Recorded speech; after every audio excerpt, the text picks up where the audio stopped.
ನಮಸ್ಕಾರ ಎಲ್ಲ ಭಕ್ತಾದಿಗಳಿಗೆ. ನಾನು ಡಾಕ್ಟರ್ ಶಿವಕುಮಾರ ಸ್ವಾಮೀಜಿ ಸಿದ್ದನಕೊಳ್ಳ ಮಠ. ಇವತ್ತು ಒಂದು ವಿಡಿಯೋನ ವೈರಲ್ ಮಾಡಿದ್ರಿ. ಪೊಲೀಸರ ಒಂದು ದುಡ್ಡು ಇಸ್ಕೊಂಡು ನಮಸ್ಕಾರ ಮಾಡೋ ವಿಡಿಯೋ ಭಾಳ ವೈರಲ್ ಆಗಿದೆ.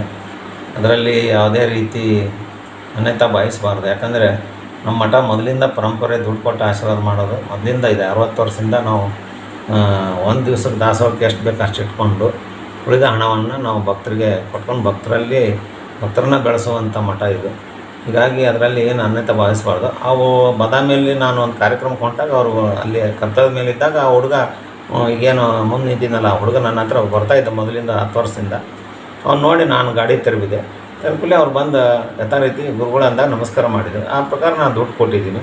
ಅದರಲ್ಲಿ ಏನು ಅನ್ಯತಾ ಭಾವಿಸಬಾರ್ದು.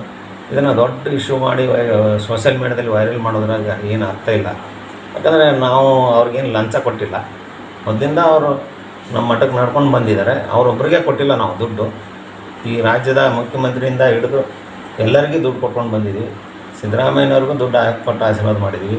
ಹಾಗೆಯೇ ಯಡಿಯೂರಪ್ಪವ್ರಿಗೆ ದುಡ್ಡು ಕೊಟ್ಟು ಆಶೀರ್ವಾದ ಮಾಡಿದ್ದೀವಿ. ಅನೇಕ ಜನ ರಾಜಕಾರಣಿಗಳಿಂದ ಹಿಡಿದು ಪೊಲೀಸ್ ಇಲಾಖೆಯಿಂದ ಹಿಡಿದು ಪ್ರತಿಯೊಬ್ಬರಿಗೂ ಬಡವರಿಂದ ಹಿಡಿದು ದೊಡ್ಡವರಿಗೂ ಕೂಡ ಆಶೀರ್ವಾದ ಮಾಡ್ಕೊಂಡು ಬಂದಿದ್ದೀವಿ. ಇವತ್ತಿಗೆ ಅವ್ರ ಮನೆಯಲ್ಲಿ ಇಟ್ಟು ಪೂಜೆ ಮಾಡುವಂಥ ಪರಂಪರೆ, ಅದನ್ನು ಖರ್ಚು ಮಾಡಿದ್ರೆ ಇದೆ. ಅದರಲ್ಲಿ ಯಾವುದೇ ರೀತಿ ಈ ರೀತಿ ವೈರಲ್ ಮಾಡಿ ಆ ಪೊಲೀಸ್ ಇಲಾಖೆಗೆ ಕಳಂಕ ತರುವಂಥದ್ದು ಮಾಡಬಾರ್ದು. ಒಂದು ಮನವಿ ನಮ್ಮದು. ಅದೇನೇ ಇದ್ದರೂ ಈ ಥರ ನಾನು ಕೂಡ ಆ ಹುಡುಗಿಗೆ ಹೇಳಿದೆ, ಬೇಡಪ್ಪ ಡ್ರೆಸ್ ಮೇಲೆ ನಮಸ್ಕಾರ ಮಾಡಬೇಡ ಅಂತ ಹೇಳಿದೆ ನಾನು.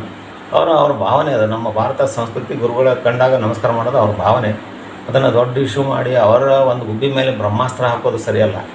ಹೀಗಾಗಿ ಪೊಲೀಸ್ ಇಲಾಖೆ ಕೂಡ ಅವ್ರ ಮೇಲೆ ಯಾವುದೇ ರೀತಿ ಕ್ರಮ ಜರುಗಿಸದೆ ಅವ್ರ ಕುಟುಂಬಕ್ಕೂ ಅನ್ಯಾಯ ಆಗದಂಗೆ ತಾವೆಲ್ಲ ಅದನ್ನು ಗಮನ ಹರಿಸಿ, ನೀವು ಕೂಡ ಭಕ್ತಾದಿಗಳು ವಿನಂತಿ ಇದನ್ನು ದೊಡ್ಡ ವಿಷಯ ಮಾಡಿ ಅದನ್ನು ದೊಡ್ಡ ಇಶ್ಯೂ ಮಾಡಬಾರ್ದಾಗಿ ನಮ್ಮ ಮಠದ ವತಿಯಿಂದ ತಮ್ಮಲ್ಲಿ ಅರಿಕೆ ಮಾಡ್ಕೊಳ್ತಾ ಇದ್ದೀನಿ. ಜೈ ಹಿಂದ್, ಜೈ ಕರ್ನಾಟಕ.